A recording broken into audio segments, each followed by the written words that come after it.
इस कार्यक्रम के पुण्यार्चक हैं भगवान नेमिनाथ दिगंबर जैन मंदिर, सुस दिगंबर जैन मंदिर समिति, अंतर्गत जैन संघ पुणे, JSP, ज्ञानोदय जैन सोसाइटी के सामने भगवान नेमिनाथ चौक, सुसगांव, पुणे।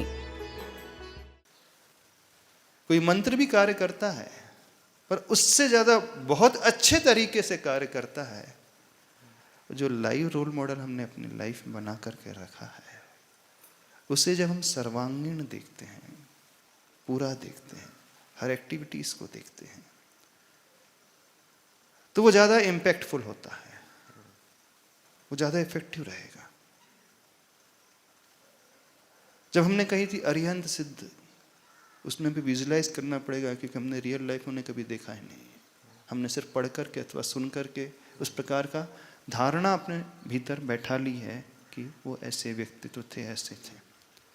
जो सबसे ज्यादा इफेक्टिव होते हैं, नॉट नेसेसरी कि वो गुरु ही हुए, कोई ऐसा व्यक्ति भी हो सकता है आपके लाइफ में, हो सकता है जो अंदर से विचारों से बहुत मजबूत है, जिसने उस सर्कमस्टेंसेस को फेस किया है और फेस करके बहुत अच्छे से आगे बढ़ा, वो भी हो सकता है आपकी लाइफ में प्रेरणादायक, बहुत अच्छी मोटिवेशन आपकी लाइफ में क्रिएट कर, उसे देख करके, उसको याद करके, उसके तरीके को देख करके, उसकी बातों को सुन करके आपको एक भाव पैदा होगा कि नहीं, कर सकता हूं, मैं कर लूंगा। क्या कहना सर? नहीं, कुछ नहीं महाराज जी, सही बात है। नमस्ते महाराज जी। महाराज जी, एक शंका है, डिफरेंस जो हम देख रहे हैं जैसे आत्मविश्वास और एक अंधविश्वास, अभी क्या होता है, एक इंटेलेक्चुअल पर्सन होता है जो आत्मविश्वास कैसे देख रहा है, जैसे आप हमारे लिए प्रेरणा है तो हम उसको जज कर पा रहे हैं, देख पा रहे हैं और हम आपसे प्रेरित होके अपने अंदर कॉन्फिडेंस ला पा रहे हैं। एक अंधविश्वास जैसे मान लीजिए लादेन, उसने बोला कि तुम कूद जाओ, तुम्हें कुछ नहीं होगा, तुम्हें जन्नत नसीब होगी। उस व्यक्ति के अंदर इतना कॉन्फिडेंस होता है कि इन्होंने बोला है मैं कूद जाऊंगा, मुझे जन्नत मिलेगी, तो वो मतलब आग में भी कूद जाते हैं। तो वो एक अंधविश्वास, लेकिन उसमें अति आत्मविश्वास होगा, इस बात का कॉन्फिडेंस तो है। तो there is a difference between both, और अगर है तो वो सिर्फ समझ से आएगा या श्रद्धान से आएगा, क्योंकि श्रद्धान उसका भी अटूट है। तो वो एक थोड़ा सा कंफ्यूजन है।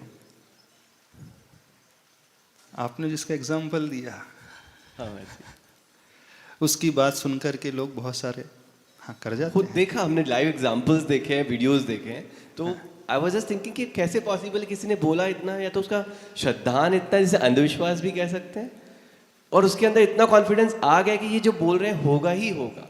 तो वो एक आत्मविश्वास का भी एक परिकाष्ठा ही हो गई जो अंधविश्वास में बदल गई।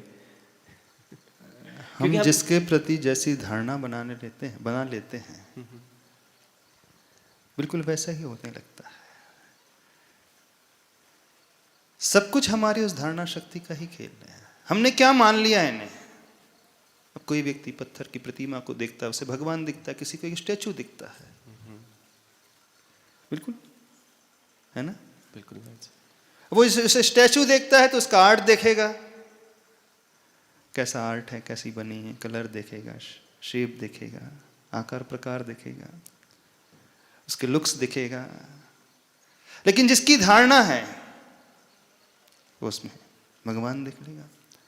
महाभारत का वो दृष्टांत याद रखो, उस व्यक्तित्व को याद करो, बड़ा गजब का है। एकलव्य, हाँ सुनी स्टोरी एकलव्य की, शायद सबने सुनी होगी। हाँ, क्या था एकलव्य के पास, बताना। कौन था एकलव्य के पास, कौन था, क्या था, कौन था, क्या था? कोई व्यक्ति था भी कि नहीं था? चलो आपसे पूछ रहे हैं, एकलव्य को क्या मिला था? गुरु तो मिले थे महाराज जी, पर प्रत्यक्ष नहीं थे एकदम। मिले थे कि उसने खोजा था? हाँ, खोजा था, पाया था। एकलव्य को मिले थे, खोजा था। अब देखना उसकी गजब की धारणा, मिट्टी की मूर्ति, क्या देख रहा है वो? द्रोणाचार्य। गुरु देख रहा है, द्रोणाचार्य देख रहा है। और क्या सिद्ध कर लेता है? जो अर्जुन नहीं सिद्ध कर पाया। अर्जुन को इतना टाइम लगा, उसे इतना कम टाइम लग गया। बहुत कम टाइम में उसने वो ले लिया जो हर एक के बस की बात ही नहीं होती। शब्द भेदी बाण चलाना उसने सीख लिया। उस कला को सीखने के लिए कितनी मेहनत लगती है। सारे कौरव नहीं सीख पाए, अन्य पांडव नहीं सीख पाए, सिर्फ अर्जुन सीख पाया, जबकि द्रोणाचार्य प्रत्यक्ष में सिखा रहे थे सबको। जहां तक हम टैलेंट की बात करें तो अर्जुन से ज्यादा टैलेंट तो एकलव्य में था कि नहीं? बिल्कुल था। अर्जुन के पास तो साक्षात थे गुरु, उसे हर एक स्टेप बताते थे, कैसे करना, क्या करना, कैसे निशाना साधना, कैसे उस ध्वनि को सुनकर के ये अंदाज लगाना, डिस्टेंस कितनी है, डायरेक्शन कौन सी है, हटना है। मालूम है, जब वो अर्जुन जंगल में घूम रहा था, उसे कुत्ते की भौंकने की आवाज बहुत जोर से सुनाई दे रही थी। और ऑल ऑफ सडन क्या होता है, वो कुत्ते जो भौंक रहे थे एकदम शांत हो जाते हैं। वो जाकर के निकट दिखता है कुत्ते के, ये क्या हुआ? उसके मुख में बहुत सारे तीर चुभे हुए थे। वो बड़ा आश्चर्य में भर जाता है, तीर आखिर मारा किसने? क्योंकि नजर कोई आ नहीं रहा आसपास, कोई व्यक्ति नजर नहीं आ रहा है। ये कुत्ता भौंक रहा था और दूर दूर तक कोई व्यक्ति नजर नहीं आ रहा, और एकदम उसकी भौंकना की जो आवाज शांत हो गई। उसके मुख में बहुत सारे तीर चुभे हुए थे। तुरंत देख करके समझ गया, अवश्य कोई ऐसा व्यक्ति है जो शब्द भेदी बाण चलाना जानता है। शब्द भेदी बाण वो कहलाता है, आवाज को सुनकर के वह व्यक्ति, उधर धनुर्धर, उसकी डायरेक्शन भी गेस कर लेता है और डिस्टेंस भी गेस कर लेता है कि वो व्यक्ति यहां से किस दूरी पर कितने एंगल में बैठा है, तभी निशाना लगा सकता है। सामने देख करके निशाना लगाना तो बहुत आसान होता है, दूर से किसी की आवाज सुनकर के और एकदम परफेक्ट अंदाज लगा लेना कि कहां पर है, किस दिशा में है, किस पोजीशन में है, वो आसान काम नहीं, बहुत बड़ा काम है। तो अर्जुन ने देख करके अंदाजा लगा ली कि जरूर ऐसा कोई व्यक्ति है इस जंगल में जो इस कला को जानता है। बोले, इस कला को जानने वाले सिर्फ दो ही हैं संसार में अभी तो, एक मेरे गुरु द्रोणाचार्य जिसने मुझे सिखाया, और दूसरा मैं। तीसरा कौन आ गया? खोजता है कौन है, आखिर खोजते खोजते देखता है एक व्यक्ति, भील, है ना। एकलव्य कौन था? भील ही था, जंगल में रहने वाला। तो एकलव्य दूर से निकट आते हुए दिखता है। अरे, बोले तुमने इसको मारा है? वो भील बोलता, हाँ मैंने ही मारा। तुम्हें ये कला कहां से मिल गई? तुम्हें किसने सिखाया? शब्द भेदी बाण चलाना किसने सिखाया? बोले, मेरे गुरु महाराज ने सिखाया। तुम्हारे गुरु कौन है? मैं मिलना चाहता हूं तुम्हारे गुरु से। आखिर है कौन ऐसे व्यक्ति संसार में, कहां से आ गए? अभी तक तो यही ज्ञात था, गुरु द्रोण ही ये चल कला जानते हैं, उनके अलावा कोई नहीं जानता। बोले ठीक है, चलो मैं तुम्हें मेरे गुरु के पास लेकर के चलता हूं। और वह जंगल में लेकर के जाता है। एक बहुत बड़ा वृक्ष था, वट वृक्ष था, और उसके नीचे मूर्ति थी। बोला, ये है मेरे गुरु महाराज। वैष्णव दर्शन में तो ये आता है कि उस एकलव्य ने गुरु की मूर्ति बनाई थी, द्रोणाचार्य की।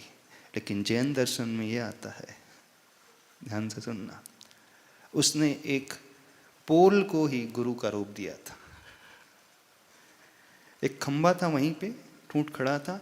एकलव्य ने धारणा बनाई थी कि नहीं, ये ही मेरे गुरु हैं, द्रोणाचार्य मुझे सिखा रहे हैं, देख रहे हैं। जैन दर्शन में तो और ऊंची बात आई है। वैष्णव दर्शन में, महाभारत में जो बात आती है कि उस एकलव्य ने जंगल में ही उस वट वृक्ष के नीचे प्रतिमा बनाई थी माटी की, और पूरा हूबहू गुरु द्रोण का रूप दिया था। जैन दर्शन में जो बात आती है, एक खंबे को ही उसने गुरु का रूप मान लिया था।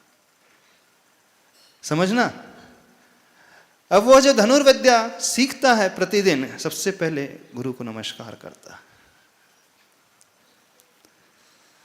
और मन में ये धारणा बनाता है मेरे गुरु मुझे देख रहे हैं, है ना, और निशाना साधता है। और धीरे धीरे धीरे धीरे उसने विद्या सीख ली। क्या द्रोणाचार्य ने उस एकलव्य को वो विद्या सिखाई थी? क्यों सर, सिखाई थी? नहीं, प्रत्यक्ष नहीं सिखाई महाराज। पर उससे पूछा गया किसने सिखाई, तो उसने कहा मेरे गुरु महाराज ने सिखाई है। एकलव्य की दृष्टि में क्या था, किसने सिखाई है? वो द्रोणाचार्य ने। लेकिन रियल लाइफ में देखा जाए, यदि वस्तुस्थिति को देखा जाए तो द्रोणाचार्य ने कुछ भी नहीं किया। द्रोणाचार्य को तो पता भी नहीं था कि एकलव्य ने मुझे गुरु बना लिया। पता था द्रोणाचार्य को? उसे तो पता भी नहीं था, उन्हें पता ही नहीं था कि उन्होंने बना लिया है। लेकिन एकलव्य की दृष्टि में मिट्टी की मूर्ति अथवा वो खंबा नहीं था, वो क्या था? साक्षात बैठे हुए गुरु महाराज है, वे मुझे देख रहे हैं। अब उसने धारणा बना ली कि बस यही मुझे सिखा रहे हैं। बस वो धारणा का खेल ऐसा हो गया कि वो सब कुछ सीख गया। तो अल्टीमेटली ये तो हमारे ऊपर डिपेंड करता है, हम किस दृष्टि से सामने वाले को देखते हैं। मंदिर के भगवान उन्हीं लोगों के लिए भगवान हैं जो उस दृष्टि से देखते हैं, बाकी की अन्य के लिए भगवान नहीं, पत्थर की मूर्ति है। आपको क्या दिखते हैं? भगवान दिखते हैं मंदिर में? बताना। जब एकलव्य को मिट्टी में गुरु द्रोण दिख सकते हैं, किसी खम्भे में द्रोणाचार्य दिख सकते हैं, आपको क्या दिखते हैं? अभी दिखते नहीं, आपको मूर्ति दिखती। समझना, अधिकांश लोगों को मूर्ति दिखती है। भगवान देखने वाले विरले लोग होते हैं। जिनसे भगवान देखेंगे वो एकलव्य की भांति हो जाएगा। सत्य मान करके चलना, वो बिल्कुल एकलव्य की भांति हो जाएगा। तो उन्हें तो वो, उसे तो एकलव्य को गुरु दिखते थे। अब उसने गुरु की धारणा बनाई और पूरा का पूरा विजुलाइज किया कि वो मेरी हर स्टेप को देख रहे हैं और उसका परिणाम, उसका रिजल्ट निकल करके आया। उसने सीख लिया।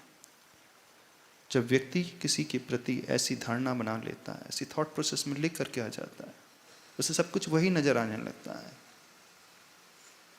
वो हमें क्या दे रहे हैं ये मैटर नहीं करता, हम क्या ले रहे हैं ये मैटर करता है। बिल्कुल, वो हमें कुछ ज्यादा देंगे नहीं, वो सबके लिए एक जैसे ही रहते हैं। मंदिर के भगवान सबके लिए एक जैसे हैं, और रियल लाइफ में भी देखा जाए तो गुरु भी प्राय सबके लिए की जैसे होते हैं, नहीं होते।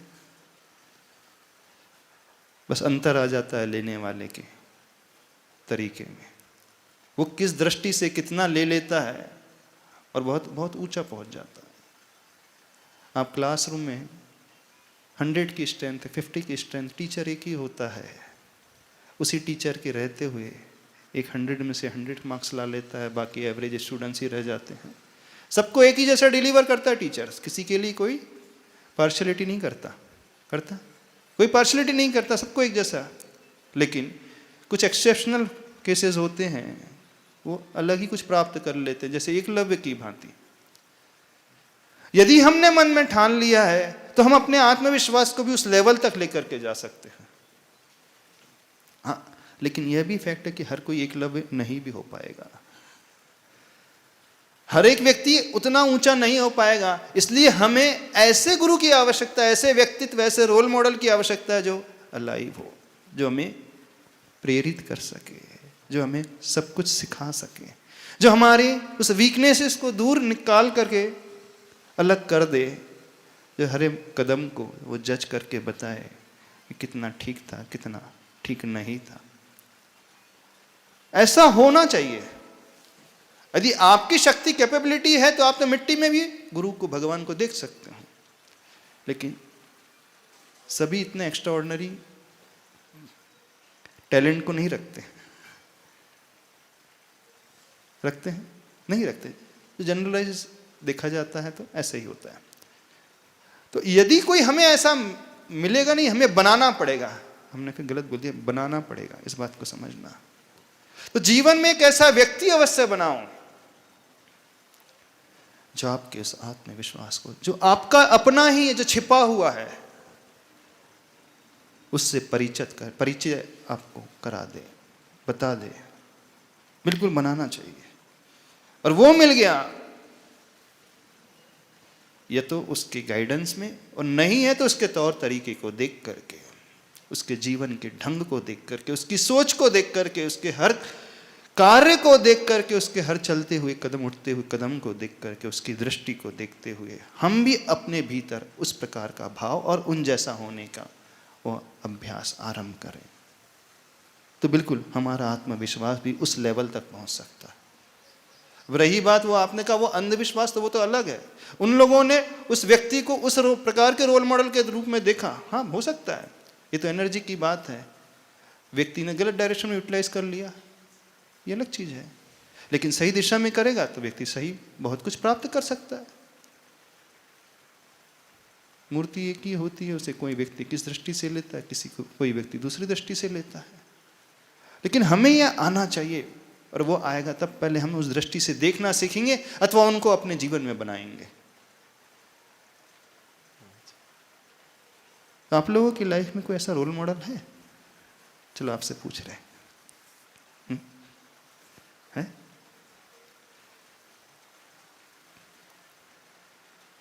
हाँ, मंत्र पढ़ करके तो बहुत अलग तरीका है।